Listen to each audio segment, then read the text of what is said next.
செல்லூர் ராஜு உட்பட பல பேர் என்ன சொல்றாங்க அப்படின்னா, விஜய் அதிமுகவோட கூட்டணி சேர வேண்டும். அவருக்கு பக்கபலமாக நாங்கள் இருக்கிறோம்.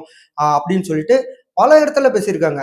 சரி, அதிமுக சார்ந்தவங்க தான் அப்படி பேசுறாங்கன்னு பார்த்தா, பாஜகவுல முன்னாள் முன்னாள் ஆளுநர் தமிழிசை சவுந்தரராஜன் அவங்களும் சொல்றாங்க. அவங்க சொன்ன ஒரு முக்கியமான வார்த்தை, திமுகவை வீட்டுக்கு அனுப்பணும் அப்படின்னு நினைக்கிற அத்தனை கட்சிகளும் அப்படின்னு சொல்லிட்டு, அதுல விஜய், சீமான் உள்ளிட்ட அனைத்து கட்சிகளும் ஒரே கருத்துடன் எங்களுடன் இணைந்து கூட்டணியில போட்டியிடணும். அப்பதான் அவங்க வந்து திமுகவை அழிக்க முடியும், ஆட்சியை அகற்ற முடியும் அப்படின்னு சொல்லிட்டு அவங்க வந்து சொல்லியிருந்தாங்க.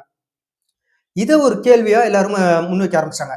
விஜய்க்கு நேரடியா அழைப்பு விடுத்துட்டாங்களே தமிழிசை சவுந்தரராஜன். அவங்க வந்து முன்னாள் தமிழக பாஜக தலைவராச்சே.